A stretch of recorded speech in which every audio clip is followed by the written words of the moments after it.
Chapter 7, Part 1. From October to April, Emily Starr lay in bed or on the sitting-room lounge, watching the interminable windy drift of clouds over the long white hills, or the passionless beauty of winter trees around quiet fields of snow, and wondering if she would ever walk again, or walk only as a pitiable cripple. There was some obscure injury to her back, upon which the doctors could not agree. One said it was negligible and would right itself in time. 2 others shook their heads and were afraid. But all were agreed about the foot. The scissors had made 2 cruel wounds, one by the ankle, one on the sole of the foot. Blood poisoning set in. For days, Emily hovered between life and death. Then, between the scarcely less terrible alternative of death and amputation. Aunt Elizabeth prevented that. When all the doctors agreed that it was the only way to save Emily's life, she said grimly that it was not the Lord's will, as understood by the Murrays, that people's limbs should be cut off. Nor could she be removed from this position. Laura's tears, and Cousin Jimmy's pleadings, and Dr. Burnley's execrations, and Dean Priest's agreements, budged her not a jot. Emily's foot should not be cut off. Nor was it. When she recovered unmaimed, Aunt Elizabeth was triumphant, and Dr. Burnley confounded. The danger of amputation was over, but the danger of lasting and bad lameness remained. Emily faced that all winter. "If I only knew one way or the other," she said to Dean. "If I knew, I could make up my mind to bear it, perhaps. But to lie here, wondering if I'll ever be well." "You will be well," said Dean savagely. Emily did not know what she would have done without Dean that winter. He had given up his invariable winter trip and stayed in Blairwater that he might be near her. He spent the days with her, reading, talking, encouraging, sitting in the silence of perfect companionship. When he was with her, Emily felt that she might even be able to face a lifetime of lameness. But in the long nights, when everything was blotted out by pain, she could not face it. Even when there was no pain, her nights were often sleepless and very terrible, when the wind wailed drearily about the old new moon eves, or chased flying phantoms of snow over the hills.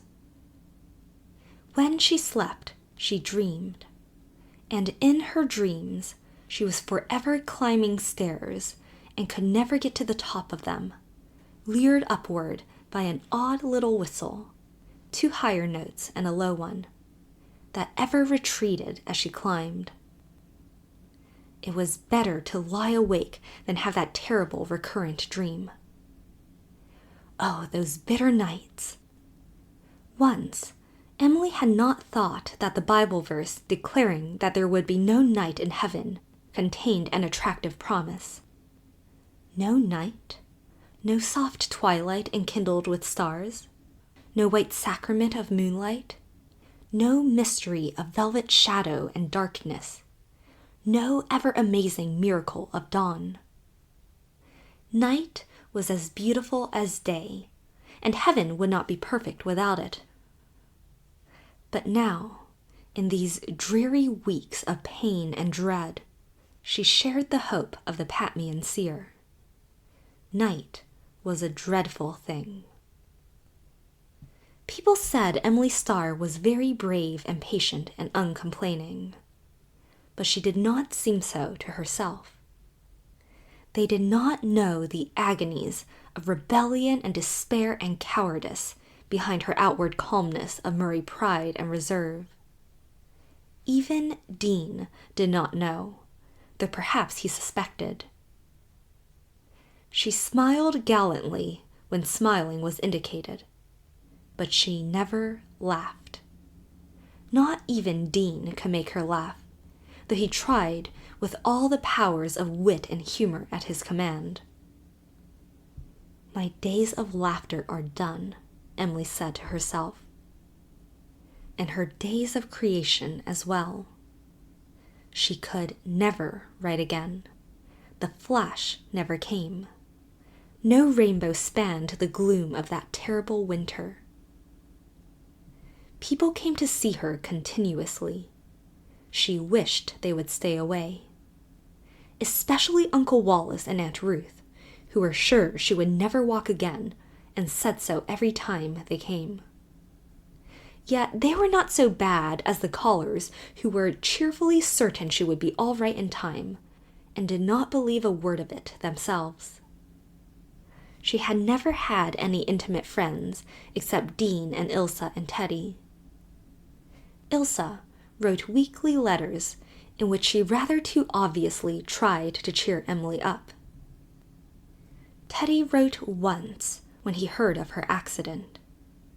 The letter was very kind and tactful and sincerely sympathetic. Emily thought it was the letter any indifferent friendly acquaintance might have written, and she did not answer it, though he had asked her to let him know how she was getting on. No more letters came. There was nobody but Dean. He had never failed her, never would fail her. More and more, as the interminable days of storm and gloom passed, she turned to him. In that winter of pain, she seemed to herself to grow so old and wise that they met on equal ground at last. Without him, life was a bleak gray desert devoid of color or music. When he came, the desert would, for a time at least, blossom like the rose of joy, and 1,000 flowers of fancy and hope and illusion would fling their garlands over it. Part 2. When spring came, Emily got well so suddenly and quickly that even the most optimistic of the 3 doctors was amazed.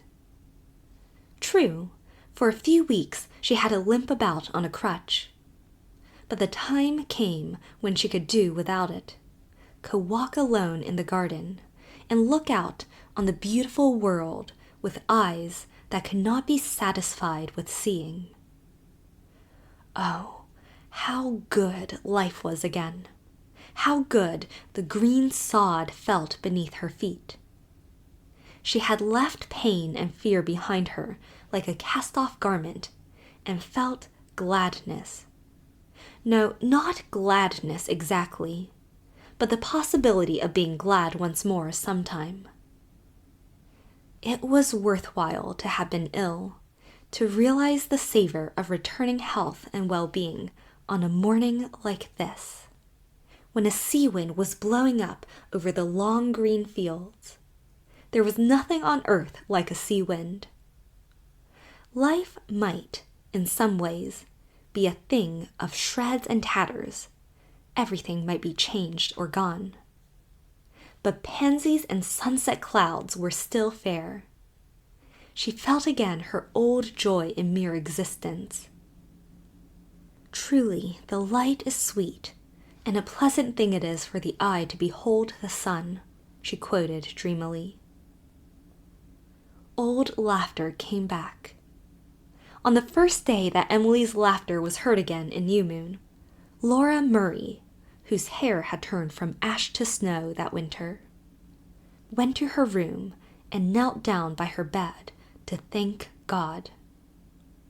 And while she knelt there, Emily was talking about God to Dean in the garden on one of the most beautiful spring twilights imaginable, with a little growing moon in the midst of it. There have been times this past winter when I felt God hated me. But now again I feel sure he loves me, she said softly. So sure? Questioned Dean dryly.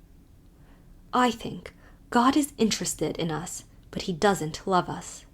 He likes to watch us to see what we'll do. Perhaps it amuses him to see us squirm. What a horrible conception of God, said Emily with a shudder. You don't really believe that about him, Dean. Why not?